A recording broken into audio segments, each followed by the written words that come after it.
অভিনন্দন সবাইকে নতুন একটি রেসিপিতে। দেখলেই বুঝতে পারছো গরুর গোশ। গরুর গোশ দিয়ে আজকে কিমা বা চপ বানিয়ে দেখাবো তোমাদেরকে। আর এই চপটা খেতে যে এতটা বেশি মজা সেটা তোমরা অবশ্যই রেসিপি দেখলেই বুঝতে পারবে। আমি পিওর গোশ নিয়েছি, মোটা ৩ পিস ২৫০ গ্রাম মতো গোশ নিয়েছি। গোশটা আমি ছোট ছোট করে টুকরো করে কেটে নিয়েছি। এবার ব্লেন্ডারে আমি কিমাটা করে নিব, মাংসের কিমাটা। দেখো মাংসের কিমা দিয়েই আমি চপটা তৈরি করব। দেখো ব্লেন্ডার করা হয়ে গিয়েছে, অনেক সুন্দর করে মিহি করে ব্লেন্ডার করে নিয়েছি। গোশের এই কিমা দিয়ে আমি সুন্দর করে চপ তৈরি করব। এই চপটা খেতে যে এতটা মজার তোমরা অবশ্যই বুঝতে পারবে দেখলে। আর তোমাদেরকে অবশ্যই রিকোয়েস্ট করব যেন তোমরা অবশ্যই বাসায় ট্রাই করো। আমি ৪-৫টা শুকনো মরিচ দিয়ে দিচ্ছি কয়েক টুকরা আদা এবং রসুন, পেঁয়াজ সব ব্লেন্ডার করে নিচ্ছি। এই পর্যায়ে আমি মাংসটাকে একটা ট্রেতে নিয়ে নিয়েছি এবং সাথে আমি আগে থেকে সিদ্ধ করে রেখেছি মাঝারি সাইজের ২ টো ছোট ছোট আলু। বেশি মাঝারি সাইজ বলতে মাঝারি ছোট, বেশি বড় না। এবং পেঁয়াজ আর কাঁচামরিচ কুচিটাও আমি এড করে দিয়েছি। দেখতেই পাচ্ছ। সেই সাথে এড করে দিব আগে যে মসলাগুলো ব্লেন্ডারে দিয়েছি সেই মসলাগুলো, আর সাথে দিয়ে দিচ্ছি ২ টো ডিম। আর সেই সাথে দিয়ে দিচ্ছি আমি গোলমরিচের গুঁড়া, ১.৫ চামচ গোলমরিচের গুঁড়া। দেখতেই পাচ্ছ। এবং সেই সাথে আমি কিন্তু আরো দিয়ে দিয়েছি এবং ১ চামচ গরম মসলার গুঁড়া।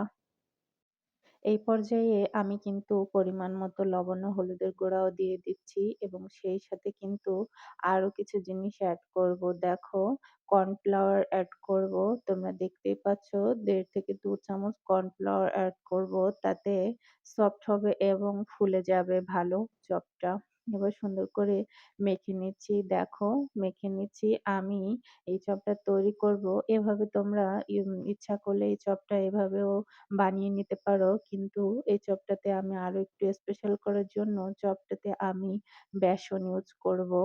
বেশি না, সামান্য পরিমাণে, যাতে বেসনের ফ্লেভারটা আসে এবং সুন্দরভাবে সফট হয়ে যায়। বেসন দিয়ে মাখালে একটু আঠালো হয়ে যাবে, যাতে খসে পড়বে না তেলে ভাজার সময়। দেখো এভাবে আমি সুন্দর করে মাখিয়ে নিব হাত দিয়ে, যত সময় পর্যন্ত একটা পারফেক্ট বল তৈরি করার মতো পর্যায়ে না আসে। দেখতেই পাচ্ছ কত সুন্দর হয়েছে।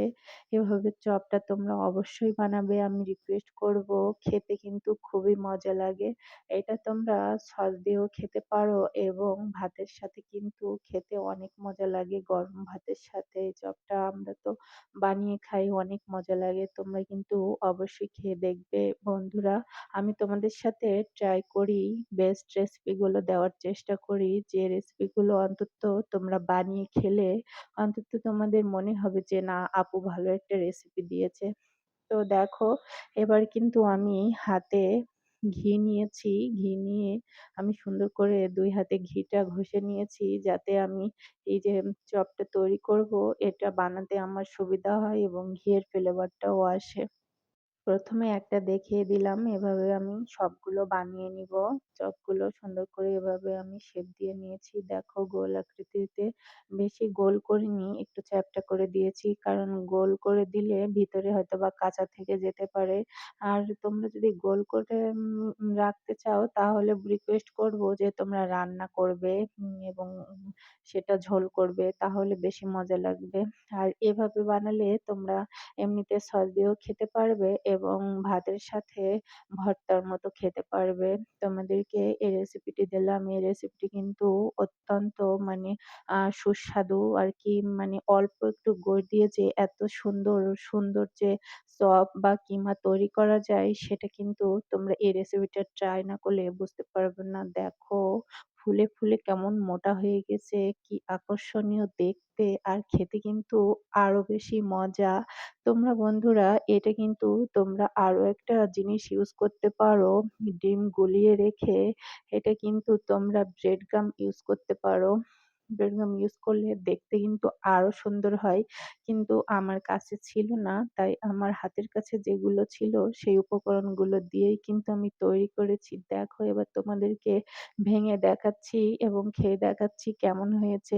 আশা করি তোমাদের রেসিপিটি অনেক ভালো লেগেছে। ভালো লাগলে প্লিজ লাইক, কমেন্ট এবং শেয়ার করো এবং অবশ্যই জানিও। ভালো থেকো তোমরা। অবশ্যই। আল্লাহ হাফেজ।